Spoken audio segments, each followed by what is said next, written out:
Good evening. Soon you will have to decide on your future. In the next few months, we shall settle the constitutional arrangements for merger.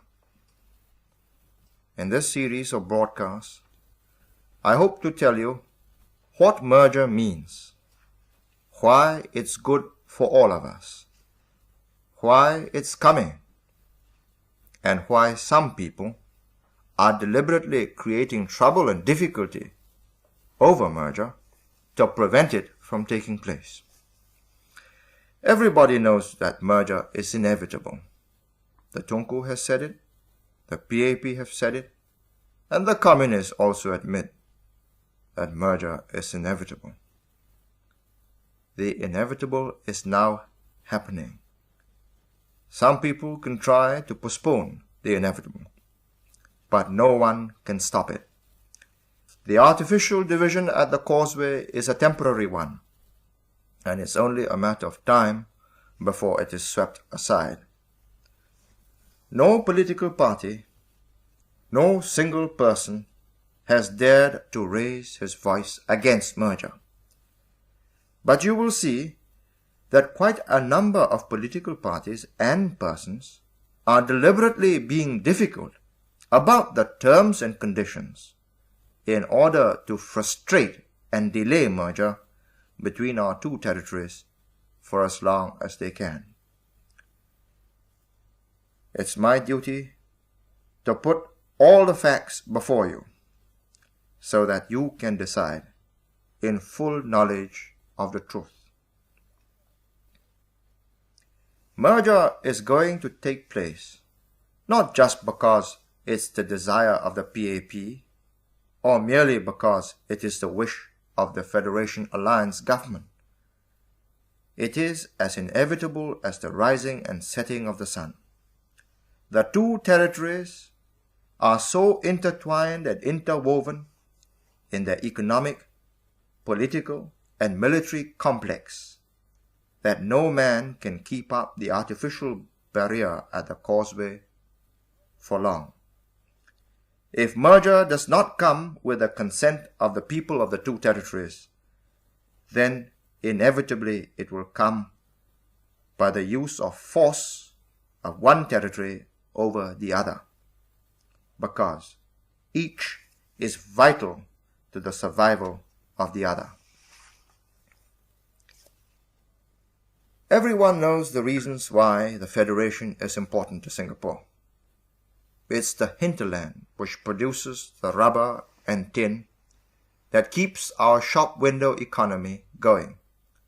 It's the base that made Singapore the capital city of Southeast Asia. Without this economic base, Singapore would not survive. Without merger, without a reunification of our two governments and an integration of our two economies, our economic position will slowly and steadily get worse. Your livelihood will get worse. Instead of there being one unified economic development for Malaya, there will be two. The Federation, instead of cooperating with Singapore, will compete against Singapore for industrial capital and industrial expansion. In this competition, both will suffer. But Singapore will suffer more because we have less resources to fall back on. We have no rubber, no tin, no large landmass. For over 140 years, we have grown, developed, and prospered because we bought and sold for the Federation. Through Singapore, they imported what they wanted from the outside world. Through Singapore, they sold their rubber and tin. Merger means that there will be one integrated economic development, and the wasteful duplication of facilities in the two territories will come to an end. We have an international airport at Paya Lebar. The Federation is also building an enormous international airport costing $50 million near Kuala Lumpur. but no international airline wants to land his aeroplanes in two such short stops, 250 miles from each other. Again, we have an international rubber market in Singapore. The Federation was on the point of setting up their own rubber market to compete with Singapore and take away our business. With Singapore separated from the Federation, we shall be cutting each other's throats. Another example. Shell Company has just built an oil refinery at Pulau Bukom in Singapore. Shell is compelled by the artificial division between Singapore and the Federation to build one twice as big at Port Dickson in the Federation. There are numerous such examples.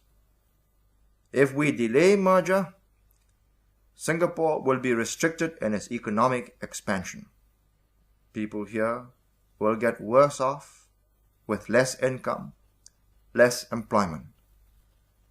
They will drift back to the Federation. Half our population in Singapore has come from the Federation because of the prosperity of Singapore. If that prosperity disappears as a result of unequal competition with the Federation, the reverse process will take place and people will drift away from a stagnating Singapore to an expanding Federation. We cannot survive alone. If we delay merger, every one of us, no matter what you are, worker, hawker, clerk, technician, businessman, all will suffer. There will be less business, there will be less profits, there will be less pay, and less jobs. Now, let me tell you why Singapore is vital to the Federation. There is no conceivable way in which Singapore can be completely cut off from the Federation. The Causeway and the Straits of Johor are not the Maginot Line. No iron, rubber, or coconut curtain is possible between us. What happens in Singapore must affect the Federation. And from Singapore, the Federation can be undermined. Singapore is vital to the security and the survival of the Federation. Let me give you an example. In 1960, when a Soviet mission came to Singapore to attend the ECAFE conference, there was a great deal of unhappiness in the Federation because the Russians wanted to set up a rubber buying mission in Singapore. For a rubber buying mission could very easily become a center for intensive political activity against the Federation. Singapore saw it just as an additional avenue of trade, but the Federation considered it a dangerous beginning of a communist offensive against them. This is a minor instance illustrating how vital Singapore is to the Federation's security. So, in any merger arrangement, the Federation must insist on security being under central government control. We have already reached agreement in principle.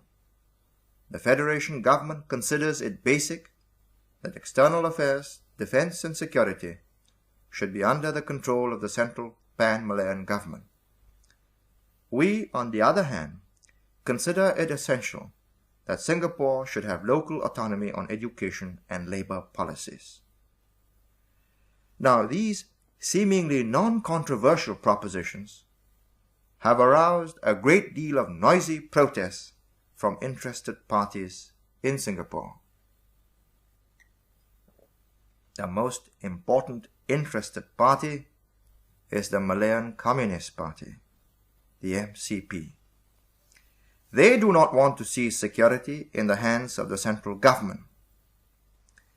They are an illegal organization and with security in the hands of an anti-communist central government, they fear that they will be worse off. They are unable to make any official statements to the press or through other open channels of information. But they have their proxies. They have sympathizers and secret party members in the lawful political parties, in the trade unions, the cultural organizations, the old boys associations, who can make and do make appropriate noises on their behalf. Of course, these people have not been so foolish as to oppose merger openly. They have all agreed to merger on principle. But they want a different kind of merger, one in which security is not under the control of the central government. Or, if security has got to be in the hands of the central government, they ask for unreasonable and even impossible conditions, which they hope will frustrate merger. The communists, through their proxies, are therefore trying to cloud and confuse this merger issue in order that you may come to the wrong conclusion. It's necessary for us to tell you who are their proxies, what line they are taking, why they are taking this line, and what all this means to you. They will try to confuse you and prevent you from seeing their hand clearly by calling all this a smear. It's up to you to listen to all sides and then decide for yourselves. To put you in the picture, I shall have to tell you in my next talk a little of the background leading to our conflict with the communists over merger. Then you can see things in perspective. Then you can judge